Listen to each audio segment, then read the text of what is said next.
நம்ம இருக்கிற வீட்டினுடைய தலைவாசல் நமக்கு யோகமான திசையில இருக்கா? நம்ம ஜாதகத்தின் பிரகாரம் நமக்கு யோகமான திசை என்ன? புதுசா நம்ம வீடு கட்டுற மாதிரி இருந்ததுன்னா நம்மளோட தலைவாசலை நமக்கு யோகமான திசையில எப்படி வைக்கிறது அப்படிங்கிறத நம்ம இப்ப பார்க்கலாம். இது ஜாதக கட்டம். இப்ப இதுல மேஷம், ரிஷபம், மிதுனம், கடகம், சிம்மம், கன்னி, துலாம், விருச்சிகம், தனுசு, மகரம், கும்பம், மீனம். இந்த ஜாதக கட்டத்துல ஒவ்வொரு ராசிக்கும் ஒவ்வொரு திசைகள் இருக்கு.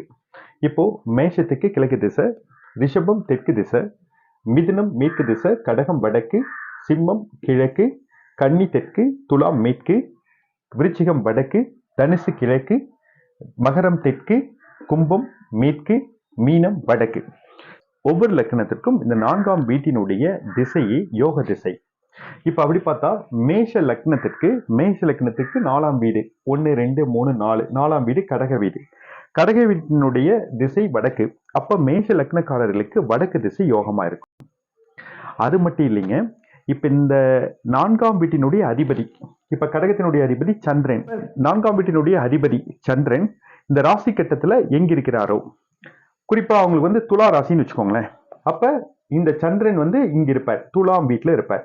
அப்ப இந்த துலாமினுடைய திசையான மேற்கு திசையும் அவங்களுக்கு அதிர்ஷ்டத்தை கொடுக்கும். ஒருத்தரோட ஜாதகத்துல கும்ப லக்னம் இருக்குன்னு வச்சுக்கோங்களேன். அப்ப கும்ப லக்னத்திற்கு 4ஆம் வீடான ரிஷபத்தினுடைய திசை தெற்கு. அப்ப அந்த கும்ப லக்ன ஜாதகருக்கு தெற்கு திசை யோகத்தை கொடுக்கும். தெற்கு திசையினுடைய அதிபதியான சுக்கிரன். இந்த சுக்கிரன் பாத்தீங்கன்னா அந்த கும்ப லக்ன ஜாதகருக்கு ஒரு எடுத்துக்காட்டா சொல்லணும்னா, சிம்மத்துல சுக்கிரன் இருக்காருன்னு வச்சுக்கோங்களேன். சிம்மத்தினுடைய திசையான கிழக்கு, அந்த ஜாதகருக்கு இந்த தெற்கு திசையும் யோகத்தை கொடுக்கும், கிழக்கு திசையும் யோகத்தை கொடுக்கும். அடுத்தது கன்னி லக்ன ஜாதகர். இந்த கன்னி லக்னத்துக்கு 4ஆம் வீடான 1 2 3 4 தனுசினுடைய திசை கிழக்கு. அப்ப இந்த கன்னி லக்ன ஜாதகருக்கு கிழக்கு திசை யோகத்தை கொடுக்கும். இந்த தனுசினுடைய அதிபதி குரு. அந்த கன்னி லக்ன ஜாதகருக்கு குரு எந்த வீட்டுல இருக்கிறார்? ஒரு எடுத்துக்காட்டா சொல்லணும்னா, குரு பாத்தீங்கன்னா ரிஷபத்துல இருக்காருன்னு வச்சுக்கோங்க.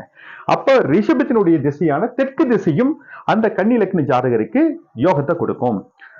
இதே மாதிரி ஒவ்வொரு ஜாதகரை பொறுத்தும் அவர்களுடைய யோகமான திசை மாறும். நீங்களும் யோகமான திசையை தேர்ந்தெடுத்து யோகமான திசையில உங்களோட தலைவாசல் அமைச்சு உங்களோட வாழ்க்கையிலையும் வெற்றி அடையுங்க. உங்களுக்கு இந்த யோகமான திசை கண்டுபிடிக்கிறதுல இன்னும் சந்தேகங்கள் இருந்ததுன்னா கீழே இருக்கிற கமெண்ட் பாக்ஸ்ல உங்களோட ஜாதகங்களை பதிவிடுங்க. நாங்க உங்களுக்கு யோகமான திசை என்னவோ அதை நாங்க ரிப்ளை பண்றோம்.